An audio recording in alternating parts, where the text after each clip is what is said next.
See, I'm just like you, but I've made one decision that put me in God's eyes as a righteous man, even though I'm a wicked man.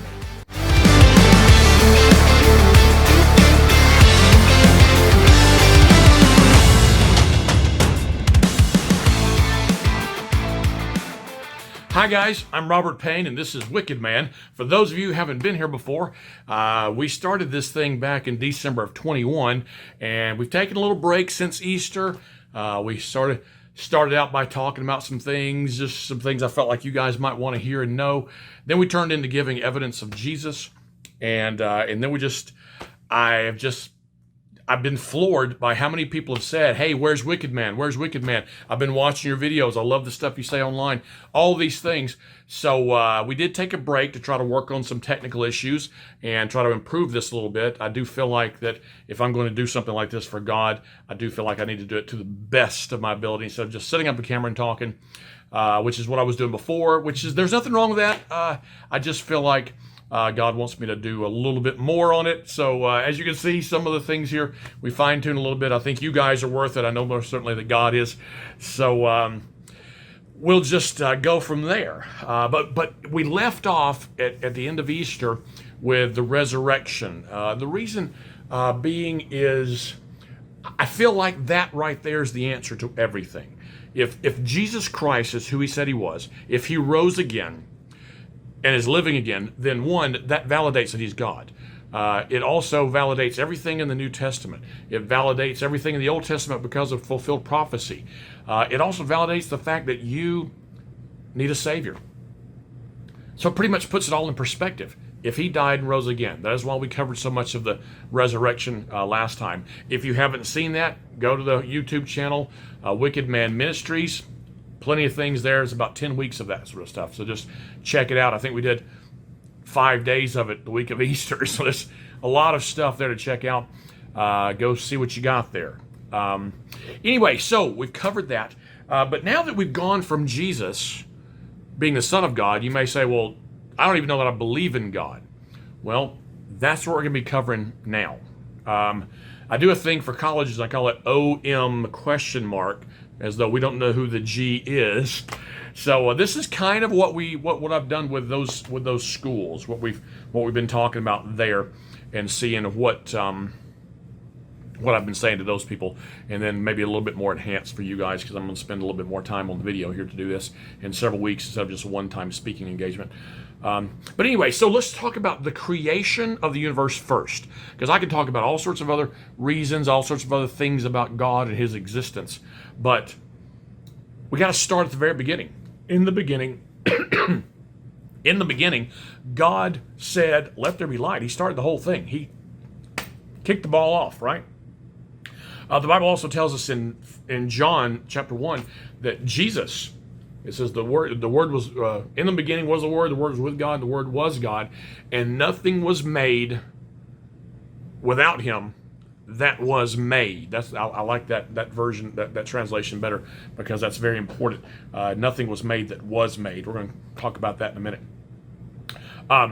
But there are three ways that the universe could have come into being. One, it could have just always been. Another one is that it created itself. And then the third one is that there's a creator of some sort. Okay? So let's cover the always been there part first. Now, science tells us that's not the case. The Big Bang suggests there was a beginning of something, beginning of the universe. It started. The expansion of the universe says it's growing out. You can't grow out and then also grow. If you reverse it, you can't go all the way back in. For infinity, there's got to be a starting point before you can go out. You got to have an in and then a point, a starting point. Also, the entropy of the universe. That's the second law of thermodynamics. I'm going to say that word a couple times a day, and I'm probably going to mispronounce it every single time. Even when I was teaching science, I was always going thermodynamics.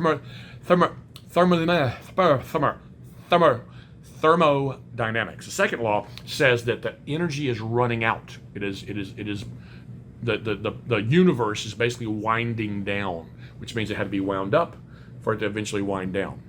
That means there was definitely a beginning. Okay, the redshift and light. If you want to Google that and look about that, that's Hubble, the Hubble telescope you've heard of before. The guy is named after Hubble, who discovered that and realized there is definitely a beginning. There's definitely a point that this all started. Okay, now a lot of folks didn't want to buy into that. A lot of scientists, of course, didn't want to buy into that because they wanted to say the universe has been here always, has always been here, and the Big Bang insisted that it had a start. It also gave an issue with how it started. Where since now we know it had to start. Where did the stuff come from that started? And that was a big issue. Albert Einstein at first did not believe the Big Bang. He did some mathematical equations, and he put in some numbers that he didn't really believe in. And he actually said later on that was the biggest mistake I ever made, was putting those numbers in. He was trying to disprove that the Big Bang happened because he wanted to say the universe has always been here, because he admitted that if there was a starting, there had to be a starter. He didn't say it was God Jehovah, but he did say, there had to be a starter, and he didn't like that idea. So let's talk about actual infinites. Occasionally I'm going to say some words, and I'm trying to make this clearer in a way that dummies like me can get this, because this is really deep stuff here. But an actual infinite is impossible, okay? Meaning if we can't go backwards forever, it can't always have been here, because you can't go backwards forever, okay? Here's an example. If I have an infinite number of donuts, and I eat just the jelly-filled, all of the jelly-filled donuts, okay? Right after I vomit from eating all of the infinite number of jelly-filled donuts, how many donuts do I have left? Still an infinite number, because see, that's the nature of infinite. Infinite is always. It doesn't run out. Infinite means this. You can't. There's always one more. There's always one more. So you take one away. There's always one more. There's always one more. There's always one more. It doesn't go out. So if you say the universe is infinite, that it's always been, then you've got a problem, because you can't keep going back forever, because then you can't come forward. Because once you get to the very beginning, if you start coming this way, then let's say 2,000 years pass. Well, you still have an infinite number of years before you can get to here. And then another 10,000 years pass. Well, you still have an infinite number of years to get here, because it's an infinite number. So see, that's why, if you say, that seems a little confusing, it is. The reason it is because it is illogical. And all philosophers and scientists know this. Therefore, the issue of it always having been is just sort of a moot point. There are some things that feel like they're going to last forever, like rap music. For crying out loud, disco came and went. The urban cowboy phase came and went. Rap music just doesn't seem to go away. I'm ready for that one, Dan. Anyway, but imagine a kid telling you about their favorite movie, and he ran, and he was running, and he ran really fast. He ran fast. He ran fast. He ran really fast. Have you seen it? I can run fast. You ever seen me run fast? I can run. You want to watch me run fast? We gotta stop rushing me run. No. Tell me about the movie. Okay, well then he ran, and he ran, and then he jumped, big high. He jumped. I can jump high. I jump one time. I touched. I jump big. I jump high. You want to see me jump? No, just tell me about the movie. Oh, okay. Well then, and then, yeah. You ever had a kid tell you a movie? That's what forever feels like. But it does end. It does end, right? There's no such thing as an actual infinite. So to say also that it made itself, now that's kind of silly. How do you, if you don't exist, make yourself? A mom can't make herself. A mom is made by her parents. She can, with a little help, make some more people, but she can't make herself. Nothing can make itself, because it's not existent. If I didn't exist, how do I make me? Because I can't exist and also make me at the same time. I can't exist and not exist at the same time. That's not logically possible. So you can't make yourself. So the universe can't make itself. The first law of thermodynamics, I got the word out that time. The first law of thermodynamics, twice now, is that nothing can come from nothing. No thing comes from nothing, okay? No energy can be created or destroyed. It can only be converted. Same with matter. No matter can be created or destroyed. It can only be converted. No life can be created from non-life. So no energy from non-energy, no matter from non-matter, no life from non-life. There must be the one converting to the other. So if that's the case, then how are we here? I'm here. You're here. We're going to talk about that crazy notion of not being here in just a minute. But that only leaves the third option, which is a creator. Now, this doesn't say God Jehovah. This says creator, and I'm going to give you what I've got for now. Scientists tell us that there's a God. They don't realize it. They may not mean to, but they do. That first law of thermodynamics, again, I got it twice, 3 times, 4 times, 5 times. I'm really getting that word out there. The first law of thermodynamics tells us that it cannot have just come from nothing. There had to be a something that the nothing came from. No thing comes from nothing. That's science. Also, we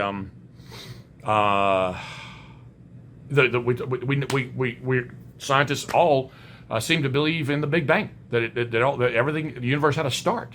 They just don't really want to talk about the person who lit the fuse. You know,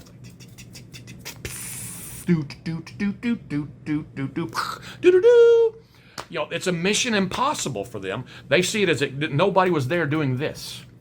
You know, I don't care if anybody says somebody lit that fuse. Okay. You know, in the TV show Mission Impossible, you may only see a hand come up in a match or whatever, but somebody was holding that match. So if there's a big bang, there has to be a big banger. That's what a lot of apologists say. There had to be that one starting it, and that's a huge issue. Scientists tell us there had to be a beginning. Scientists tell us that nothing can come from nothing. Scientists also tell us all about DNA. They say the DNA is like the biggest book in the Library of Congress, or the Library of Congress itself, full of all this information. That's how much information is in DNA. They will write books on DNA and write them out, put the pictures on the right pages, get the page numbers in order, the chapters in order, the book covered and bound and by published and put out in the bookstores and stuff and sold to colleges or whatever. But then they'll tell you that a DNA that's exactly like that book has no one who wrote it all, has no one who put it all together, has no one who organized it. That's a mistake. To say that there is information means you have an informer. That's about the only way you get information. That's the only way you get information. There's always an informer. Let's just go ahead and say it that way. There's always an informer. So then you come to the point of what people start saying is, well, then if that's the case, then who made God? If nothing can come from nothing, then where did he come from? Because God can't come from nothing either, can he? Well, the problem with that is this. We exist. See, there's a natural world that we exist inside. We exist in this natural realm. Nothing can be made from nothing inside this natural realm. So how did it get here? If that's the case, there has to be an outside of that realm, dimension, outside of natural, extra natural, supernatural, whatever you want to call it. It's outside of the natural world, and it doesn't have to follow the same timeline constricted laws that exist in our natural world. Otherwise, we can't be here. That's the thing. We can't be here if there's not that existence outside of this existence. Okay? We absolutely cannot be here if that's the case. If that's not the case. So if we just look at it as, well, there's other universes making this universe, and then you got to go back infinitely. Well, then what made that universe? And then what made that universe? And then what made the one that made that one? And what made the one that made that one? And then what made the one that made the one that made the one that made the one? You go back to an actual infinite again, which logically can't happen. So God cannot be, or the creator, I'll just say that for you, the creator cannot be made of matter because he created matter. So he can't create himself. So once again, how could he have created matter if he is matter? Because then he would have had to have the matter to be created by, or the matter making him up, if that's the case. So he can't. Also, if he created time, he can't have been constrained by time himself. So he had to create time. He had to create matter. He had to create space for all of this to go into, meaning he has to be spaceless. He has to be timeless. He has to be immaterial. He has to be all these things that we are constrained in our natural world, but he has to have nothing constraining him in order to do this. Now, I keep saying him because of God, and I say that this doesn't necessarily prove God, Jehovah or Yahweh or whoever you want to call him. It doesn't prove that. But it does say that there has to be a creator who cannot be made of the same kind of stuff we are, okay? We're going to cover more in the future of why this is a personal choice. I don't want to go too long here for you, but this will get you to a God. This will get you to not just a accident. We talk about next time. Next time we're going to talk about why there's a personal creator. But the last thing I said we're going to talk about, if you don't believe existence or whatever, if you believe, there are people who say, I think we're just all a computer simulation, or we're just a dream of some other alien being, so we don't really exist. If that's where you're barking up trees there, I'm telling you, go ahead. I can't help you. If you're going to live life going, I don't think we really exist. I think we're just computer simulations of life. I think we're just the Matrix. I think we're just a dream of some other alien being. So we're going to just be not existent. We just don't really exist. And for that, I just go, are you kidding me? You want to believe that we just aren't really here? It's just a thing. Okay, if you want to go there, that's fine. But I got one question for you. What are you living for? If you're just a computer-generated program, you're just digital. You don't exist. Why do you do anything? Why get up in the morning? Why eat food? Why try to design a plan for your life, or you're trying to do something special with your life? Why feel like life has purpose? Because if you are just a dream, life has no purpose. You may as well just do whatever you want to. There's also the no consequences for anything. Hitler, no big deal. Mother Teresa, no big deal. No matter what they do, no matter what they did, it just doesn't matter because it's just a computer or it's just a dream. So I think you're being intellectually inconsistent there by saying, I think it's just a computer generation of something and we're not really here. And if that's the case, then once again, you're living as though that's not the case. You're living as though you have purpose. You're living as though you have reason. So you're being dishonest with yourself and the world. Now, I urge you to ask yourself, do you really believe that? Do you really believe that? Because I'll tell you this, I feel like I have purpose. I am living my life for the one who created me, who said, I'm going to create you as you are with free will to be able to do whatever, and I'm guiding you towards me, but you have the choice to not follow me. And I know probably you're not going to follow me. I know you're probably not going to do the right thing. I'm going to make you and let you go your own way and do what you do. Hopefully you come to me. He made me anyway with a purpose, even though I'm a wicked man. See you next time.